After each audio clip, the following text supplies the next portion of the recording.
Hello, my name is Eric Crump, and I have been asked a lot of questions on how do I do USA jobs and getting hired through the United States federal government. So I have decided to make a couple of videos to guide people through creating their USA Jobs account and applying for positions, setting up their resume, and just in general having a decent foundation for putting your best foot forward to hopefully get hired by the United States federal government. In this video, we're just going to go over doing your account creation and setup. And further videos, we'll do more like going over your resume and actually applying and searching for jobs. So the first thing we'll do is go to USAjobs.gov. It's up here in the little thing. And then you'll go up in the upper right-hand corner and click on sign in. And instead of signing in, you're going to go right here to this create account.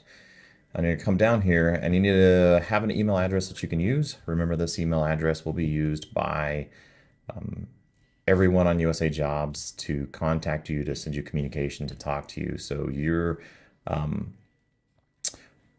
this is kind of like your very first step forward. And so if you don't have a professional sounding email, I would go to someplace like Yahoo or Gmail or something and create a professional sounding email address, because there's nothing like Pink Power Ranger 333 to really get, your best foot in the door. That's a joke. I won't say that's what my email address was when I was a young guy in high school, but those kind of email addresses are not the best. So if you don't have one, I just suggest going to like Yahoo or Gmail or one of those places and use something like your first name dot middle initial dot last name as your account, and use that to apply to the position. So I've created a email account for my YouTube channel, kind of called Not the Hiring Manager, because, well, I'm not the hiring manager, and that's my moniker. You can choose whatever language you want. I'm going to go with English because I speak poquito Espanol and I don't speak any French. So the other thing you'll need to do is make sure you click on you've read and accept the login.gov rules of use. These rules of use, really just read them for yourself. Make sure you know in depth what they are. But it's going over how you can use your account. Don't use it for anything nefarious. Don't harass people with this account. Don't falsely claim stuff with this account. And then know that this account is a login.gov account, so this will go across the federal government. So it generally is good for any .gov account or website that you need an account for. So then you go from there and check your email. Bam. Go in here. Hey, look at that. I've already got a McAfee email trying to sell me McAfee. Go into login.gov and just confirm your email address. Then you're going to go in here and create your password. Use a pretty secure password. You will be entering personally identifiable information, and you want that secured pretty well behind a good password. And then we will continue on.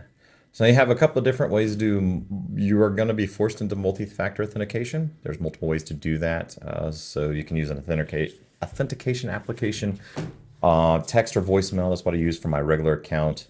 Backup codes is what I'm going to use for now, so I don't just put my phone number and everything else out on the internet.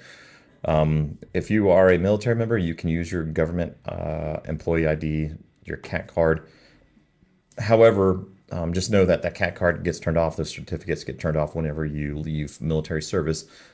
So you may not want to do it that way, or if you do, make sure you've got you know how to get into your account. Once you get onto the government services, you'll get another, they call them PIVs in the civilian world. You'll get another card that has certificates that you can use to verify who you are. So I'm going to do backup codes, click continue. It's going to generate these codes, and I'm going to copy and paste someplace safe so I can recover my account, which I will actually make a new account after this one anyway, so I don't have all this stuff off in the world. And then got to click, I've put my backup codes in a safe place. I saved them off onto a notepad page. Don't lose your backup codes. You can add another method, add your phone number or anything else. I'm not going to do that. So go ahead and click continue, and then agree and continue to using this account or this email address for your account. And then bam, we're into USA Jobs. And so I'm gonna click out of that and bring it down some. So it takes you to the dashboard, and you kind of run you around up here real quick. Guest is like it's your profile, it's who you are. You haven't put any of your information in yet, so it just counts you as a guest. You can click on help. The good part about government websites is that the help buttons generally have a lot of information in there. So if you get stuck, you can kind of look through and they'll help you find out where you're at and what you're doing. You can also search. We're going to search right now. Just know that up here is your dashboard. You have a profile, you have documents, you have preferences, and then you can sign out. We'll cover all that in a second. We're going to go off of setting up your profile. And so your profile is information about you. It is the information they need to make sure that you are a United States citizen, your contact information, and where you reside and live. And then we'll set up other parts of your profile right after that. But create profile, and I'm gonna create a fake name, John Doe, and then I have a random street address. What do we want? Sherman, Texas. Let's go with Ohio. Who likes Ohio? So this is where you put your regular address in. I'm gonna go with postal code because it should just automatically put it in. They use your address to know that you're legal to work, but then where the jobs that you'd be looking at will be posted. So it did everything we need to do. And then I will put in a fake telephone number, but this is the telephone number you need to use. They will sometimes contact you on your phone number if you allow that. And you can also get text pushing to your phone if you so desire. But they'll need that. They need your address and your phone number, hence the reason you have PII sent in here. I am a U.S. citizen, and I'm currently a federal employee, but you'll choose I am not a federal employee. And then if you've served in armed forces, yes. And if not, no.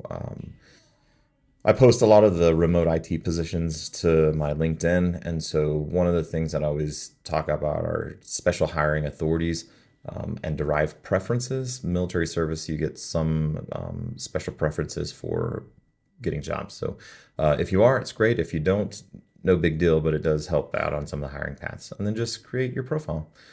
And then we're going to go into, so now see how it says John up here. We're going to go ahead and complete the profile. We created it, but now we got to add a bunch of different things like your demographics.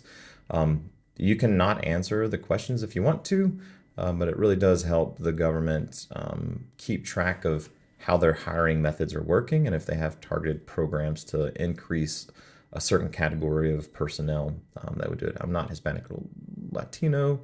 I am Caucasian/white. And then if you notice, you'll see all these little eyes.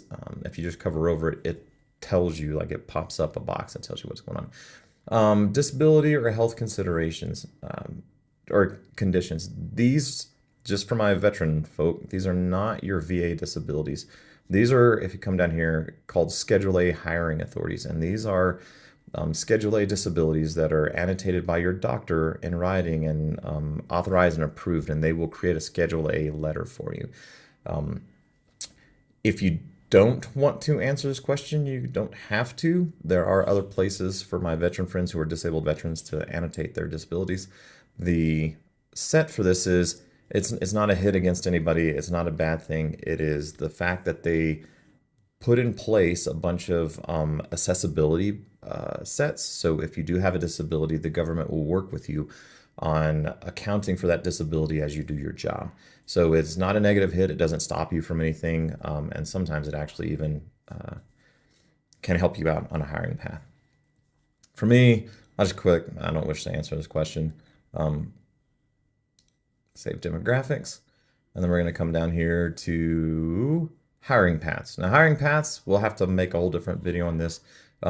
There's USA Jobs is controlled by the Office of Personnel Management. It's called OPM. So there's a whole nother website called OPM, and it tells you anything and everything about getting hired by the federal government and working for the federal government. That'll probably be a follow-on video later on too. I'm just going to get a quick high-level view of these. So I am a U.S. citizen. You kind of have to be a citizen to get a job with the federal government. Very rarely will they have non-citizens. I've never actually heard of it. People have asked the question, and I've seen in my research that in very technically research and development on point specific things, it might be possible to work with a green card only, but you would be in the middle of getting your citizenship at the same time. So take that for what it's worth. I'm not a professional in this. I'm not an HR guy. I don't know any of this stuff. I just know that some people have asked me this, and 99.99999% of the time, you need to be a U.S. citizen to get employed by the government. I am a federal employee, but I'm going to act like I'm not. So I'm a veteran. I click on that. Veterans are anybody that's served in the armed forces, and it literally tells you down here like who is covered by this. Military spouses, when they have to move around a lot with their spouse who is in the military, and so the government does a good job of trying to compensate for that set because they're continuously resetting their career and moving place to place. They have special hiring paths for just military spouses. These National Guard and Reserve positions you have to be an active member of the National Guard or the Reserves.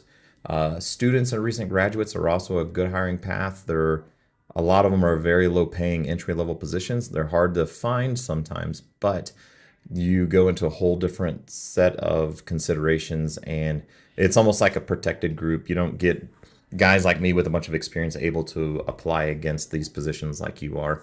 If you're a student or a recent graduate who's graduated from a program within the last 2 years, you have a special hiring path. They have to look at you first. Senior executives are very, very high level people who have been doing very high level stuff for a while. They have their own separate hiring path and core competencies they got to prove. This is individuals with disabilities. That goes back to the Schedule A path. And if you do feel like you have a disability, go talk to your doctor and talk to them about getting on the Schedule A disability program.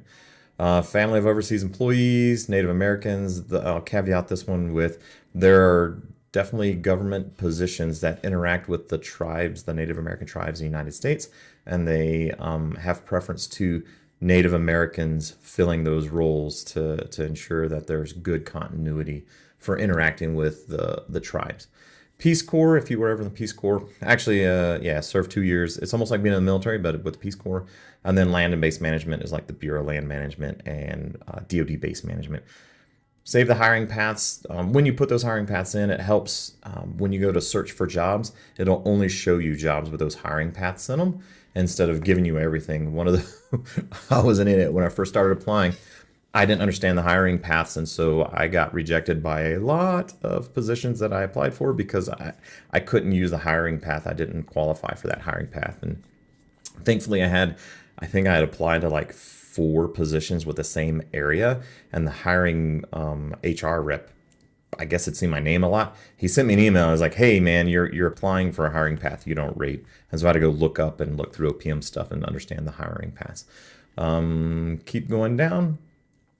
Your experience, education. This is another place you should put your education in. The more education than you have, the better it is. I have a master's in computer science, so Colorado Technical University, also known as CTU, 80902. And it should, and I had a master's. So just so you're tracking, a degree helps, but it doesn't hurt if you don't have one. It just does help a lot. So I always tell everybody, by all means, keep going for your education. You should always be learning. The one thing that they can't ever take away from you is knowledge. So they can steal everything. They can burn down your house. They can do whatever they can to you, but they can't really take your knowledge without killing you. Well, there's probably minor incidences where they could knock you out, give you amnesia. At the end of the day, knowledge is the thing that you have the most and is the most secure with you. And major was computer science. I don't have minor. My GPA, hey, you get to laugh at me. I just checked on it too. It was like 5.6 out of a 4.0. So we'll see if I can make it into a doctoral after this. Total credits earned 28. This is how cool I wasn't. Nope, I don't have any honors. That's like if you graduated cum laude, summa cum laude, magna cum laude. I didn't do that. Relevant coursework, licensures, and certifications. I kind of want to take a few seconds to go over this because a lot of people will be like, oh, this is where I put my certs. These are only certifications that go to your degree program or licensure. So like if you got a degree in nursing and you got your licensure in nursing, or you got a degree in mechanical engineering and then you got certified or your licensure as I think it's like ASC. Don't quote me on it. If you got a license for engineering, this would go in here to show that you are not only trained but licensed. Relevant coursework can also go in there too, especially if you're doing stuff like the IRS. The IRS has agents that they hire. Those agents have to show at least like 24 or 36 credit hours of CPA work, accounting work, statistics, and whatnot. And so this is the spot that you would put that in.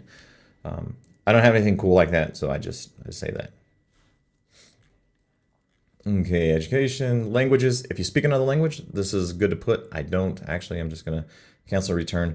Um, Languages help, especially if you're working for trying to apply for like the State Department or someplace that interacts with foreign entities. If you speak the language, it definitely gives you a leg up on the hiring process. Organizations. This is where you add like if you were a Boy Scout or you're a member of the ISSA, which I am, and I'm just a paid member. The organizations help them know, what outward focused volunteer work you've done, kind of thing. And it helps out, especially if you are doing stuff that the government would work with those organizations on. References. I'm not going to put anybody's name in here. You should have roughly 5 references.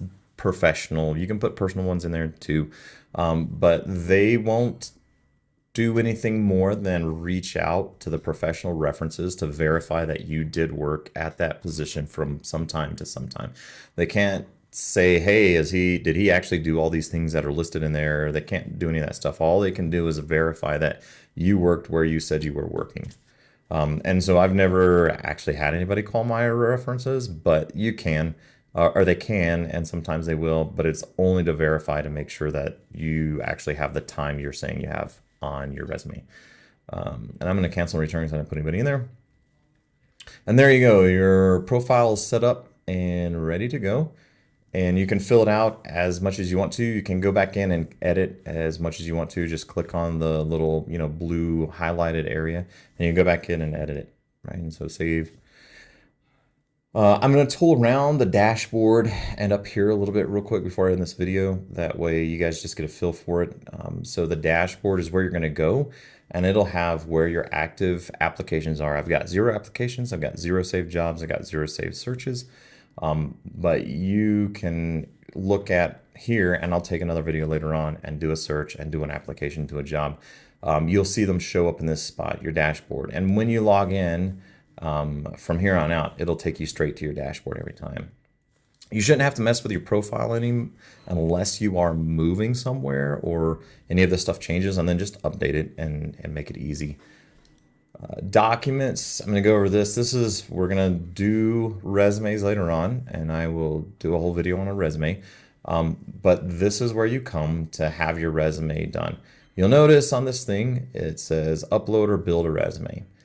This is where I'm going to tell you, build a resume. Do not upload your resume, build a resume. You build a resume because this is a government-built website. And so when you upload a resume, it does not necessarily translate the documents well across the board. Your bullets get all messed up. The formatting gets messed up. It's not denigrating the government, but a lot of the times the documents do not come across properly. Second reason is because the resume building a resume puts it in a certain format, and that's the format that all the hiring managers and all the HR people are used to seeing for USAjobs. So while we would love to just upload resume because we spent 560 hours making our resume, we want to actually build a resume. Tertiary thing on that is that when you build your resume, the government actually works off of experience a whole lot more than just certifications and whatnot. So experience matters for a lot. And in the resume builder, you get 5,000 characters per position. That's a lot. You get a lot of room to explain how you have the experience for the job and duties that they want you to do. So hitting this hard, I'm going to hit this hard probably in every other video I make. Build a resume, build a resume, build a resume. Don't upload a resume, build a resume. The good part is if you look up here, resume 0 of 5, you can have 5 active resumes at any time. That really helps out on tailoring your resume to point specific targeted jobs that you want. So I do cybersecurity and I'm an IT guy. IT is 2200 series, IT management is 2210. In those fields of IT, there's various subgroups that you can go. So when I first started doing this, I have one resume now because I've kind of got it dialed in. When I first started doing it, I had 5 resumes and I would tailor the resume for each position I was applying for. The other documents, this is the place where you'll come in. If you're a veteran, this is where you put your DD-214, so your statement of service and record of service. Caveat on all this stuff, you have, if you see, it says do not include documents with you shouldn't have any classified information, but if you do not put that in there. Social security number. So the quick, easy way is to take your DD-214. I just printed mine out and black marked over it and then scanned it back in. But you just have to block out your social security number for your DD-214, and then it's fine to upload in here. We don't put photos on our resumes anymore, or putting in photos in here. They don't ask for them. They don't want them. It's not needed. You've got 10 documents that you can upload into here to have sitting here at any one time. I use this area for my DD-214. An SF-50 is your statement of service for being a federal employee, so you shouldn't have one if you haven't already gotten a job with the federal government. So I use this to like put those items in there, or my VA disability letter in here, or all of my certifications. I've got my CISP, I've got my SEC Plus and CEH, and so all of those technical certifications I upload into here, and you can hold it in this area. And then you can go to preferences, and the preferences are you willing to travel? Yes, I don't mind traveling. How much of the duty time will you travel? 25% or less? So that's a quarter of your time, right? And the government builds it off of 40-hour work week or 80-hour pay periods. And so if you're willing to travel, basically 1 week a month, then 25% or less. If you want to go, half of the month, 50% or less. And this is not saying I want to do that. This is saying I'm willing to do that. Are you willing to relocate? Yes or no? I won't say where I live at. It's probably not hard to find out where I live at. But are you willing to relocate? Yes. Or no, I'm not. I don't want to leave where I'm at right now. Desired work locations, you can put several states in here, places. And if you're willing to relocate, you can name multiple areas in this place and say, hey, I'm be willing to work in these areas. And so, what is this? Ohio? What was that? Fremont, Ohio. Let's see. Fremont,